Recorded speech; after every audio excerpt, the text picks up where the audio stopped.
கிறிஸ்துக்குள் பிரியமான என் சகோதர சகோதரிகளே, தவக்காலத்தினுடைய 2வது வெள்ளிக்கிழமை பாருங்க.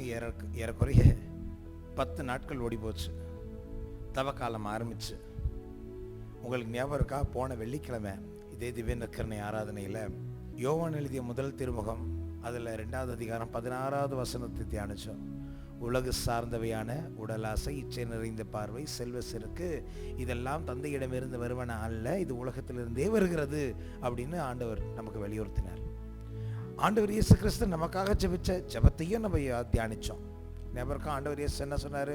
யோவான் எழுதின செய்தி 17வது அதிகாரம் 16வது வசனத்தில் நம்ம அதை வாசித்தோம்.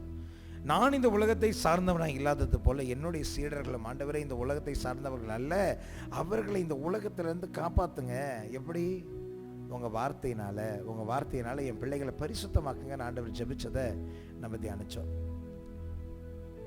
நான் நம்புகிறேன், நீங்கள் இத்தனை நாட்கள் நீங்கள் பைபிளை படிச்சிருப்பீங்க. நான் நம்புகிறேன் நீங்கள் படித்த இறை வார்த்தை உங்களை சுற்றிகரித்திருக்கும் என்பதை நான் விசுவசிக்கிறேன். இதே பார்வைகள் தான் இன்றைக்கு ரோமியருக்கு எழுதப்பட்ட திருமுகத்தில் 13வது அதிகாரத்தில் 13வது வசனம் நம்ம வாசிப்போம். ரோமியருக்கு எழுதப்பட்ட திருமுகம், அதில் 13வது அதிகாரம், அதில் 13வது வசனத்தையே நாம் இப்பொழுது வாசிக்கிறோம். பகலில் நடப்பவர்களைப் போல் மதிப்போடு நடந்து கொள்ளுங்க. பகலில் நடப்பது போல் மதிப்போடு நடந்து கொள்வோமாக. களியாட்டம்,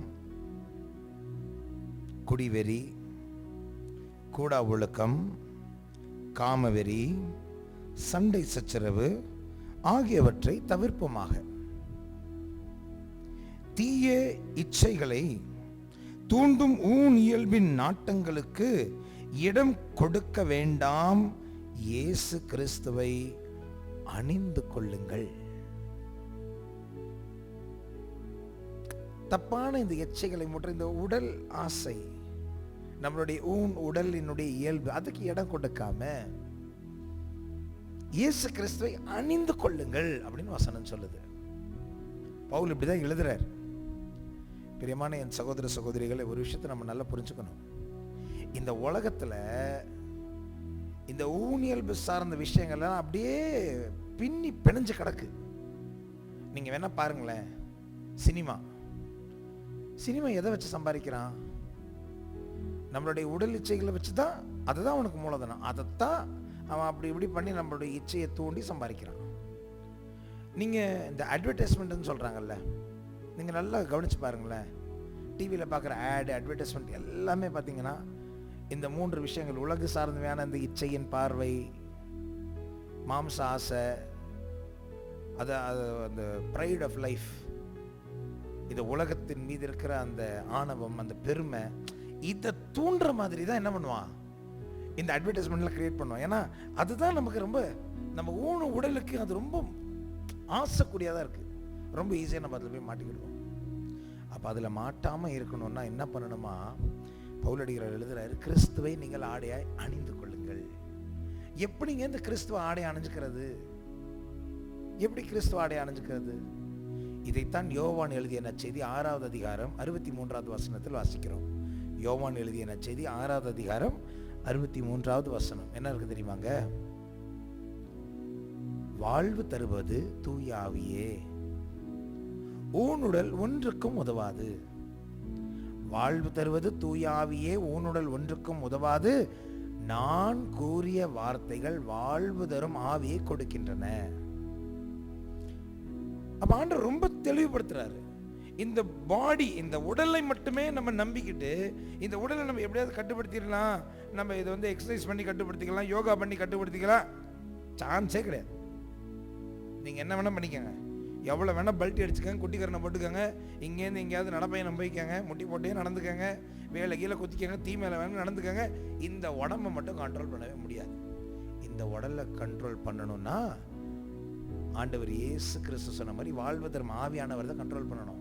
அந்த வாழ்வதற்கு ஆவியானவர் நம்மளை கண்ட்ரோல் பண்ணணும். நம்ம என்ன பண்ணணும்? ஆண்டவருடைய வார்த்தைகளை படிக்கணும், தியானிக்கணும், நம்ம மனசுல வைக்கணும். ஏன்னா ஆண்டவர் இயேசு சொல்றாரு, நான் கூறிய வார்த்தைகள் வாழ்வு தரும் ஆவியை கொடுக்கின்றன.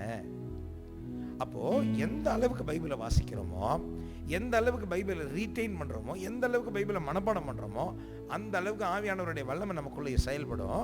ஆவியானவர் எந்த அளவுக்கு நம்மளுக்குள்ளே இருக்கிறாரோ அந்த அளவுக்கு ஃப்ரெண்ட்ஸ் தேவையில்லாத கெட்ட பழக்கங்கள்லேருந்து வெல்லாமல் அந்த பரிசுத்த ஆவி நம்மளை கண்ட்ரோல் பண்ணுவார். ஆமாம், கட்டுப்பாட்டின் ஆவியானவர் என்னை கண்ட்ரோல் பண்ணி நடத்துகிறாருன்னு ஒரு பாட்டு இருக்கு.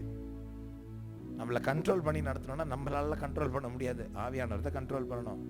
ஆவியானவர் கண்ட்ரோல் பண்ணணும்னா உள்ளே இருக்கணும். அந்த ஆவியானவர் உள்ளே இருக்கணும்னா பைபிள் படிக்கணும். படித்தா மட்டும் பத்தாது, படித்த இறை வார்த்தையை மனசில் நிறுத்தி அதை தியானித்து அதை விசுவசித்து அதை ஏற்றுக்கொண்டு என்னுடைய வாழ்க்கை அந்த வசனத்தின்படியாக நான் மாற்றிக்கணும்.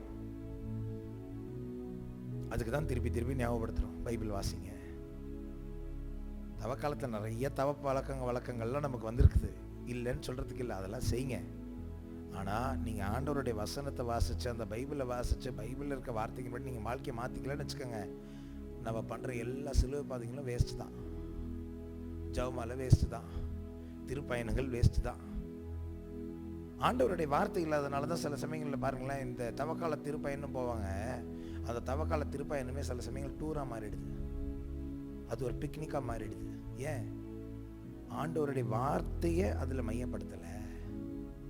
இன்னைக்கு நீங்கள் கொஞ்சம் ஆண்டவருடைய வார்த்தையை மையப்படுத்துங்களேன். உங்கள் வாழ்க்கையில் ஆண்டவருடைய வார்த்தையை மையப்படுத்துங்களேன், பைபிளை மையப்படுத்துங்களேன். பரிசுத்தமான ஒரு வாழ்க்கை வாழணுன்றதை அதை கொஞ்சம் சென்டருக்கு கொண்டு வாங்களேன். ஆண்டவர் உங்களை ஆசீர்வதிப்பார். அவரே உங்களை ஆடையாக போர்த்தி கொள்வார். இயேசு உங்களை போத்திக்கிட்டாருன்னு வச்சுக்கோங்களேன், வெளியிலேருந்து யார் பார்த்தாலும் உங்களை பார்க்கும்போது நீங்கள் தெரிய மாட்டீங்க, இயேசு தான் தெரிவார். அப்படிதான் அவர் இருக்குன்னு ஆசைப்படுறாரு. இயேசுவை ஆடையாய் அணிந்து கொள்ளுங்கள். நீங்க தயாரா இருக்கிறீங்களா? அதுக்காக உங்களை ஒப்பு கொடுப்பீங்களா?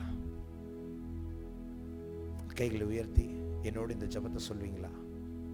விண்ணக தந்தையே, என்னை முழுவதும் உம் கைகளில் ஒப்புக் கொடுக்கிறேன்.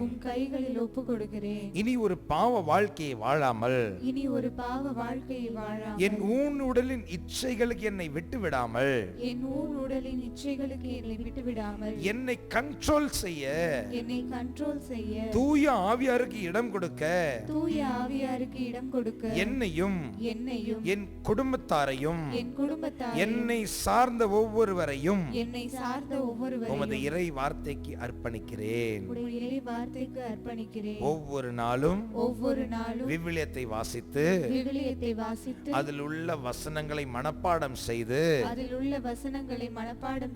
உமது வார்த்தையை இதயத்தில் நிறுத்தி என் வாழ்வை சீர் செய்து கொள்ள என்னை அர்ப்பணிக்கிறேன். இயேசுவின் நாமத்தில் அர்ப்பணிக்கிறேன். வாக்குவாதம் பொறாமை தூக்கி எறிந்தேன் நான்.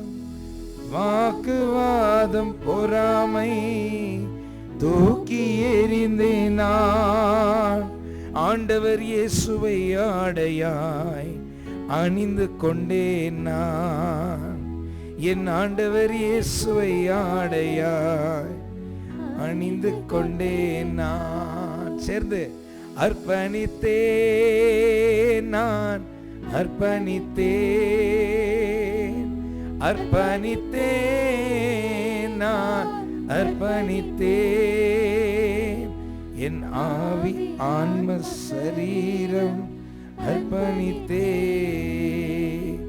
என் ஆவி ஆன்ம சரீரம் அர்ப்பணித்தேன். அப்பா, என்னை முழுவதும் அர்ப்பணித்தேனையா. உயிரோடு இருக்கும் நாளெல்லாம் உமக்கு சொந்தமையா. அப்பா, என்னை முழுவதும் அர்ப்பணித்தேனையா. உயிரோடு இருக்கும் நாளெல்லாம் உமக்கு சொந்தமையா. அர்ப்பணித்தேன் நான், அர்ப்பணித்தேன், அர்ப்பணித்தேன் நான், அர்ப்பணித்தேன்.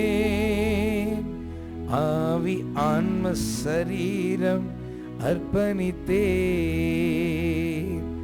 ஆவி ஆன்ம சரீரம் அர்ப்பணித்தே.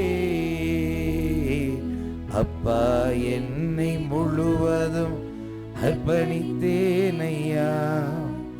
உயிரோடு இருக்கும் நாளெல்லாம் உமக்கு சொந்தம் ஐயா.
மன்றாடுவோமாக.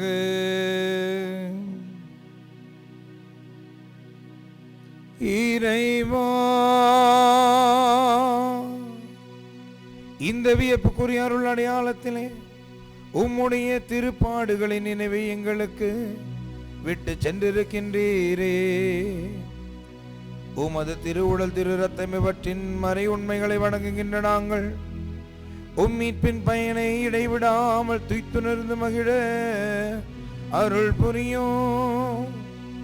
என்றென்று தந்தையோடு தூயாவியாரோடும் ஒன்றாய் உயிர் வாழ்ந்த அரசு புரிகிற உம்மை மன்றாடுகிறோம்.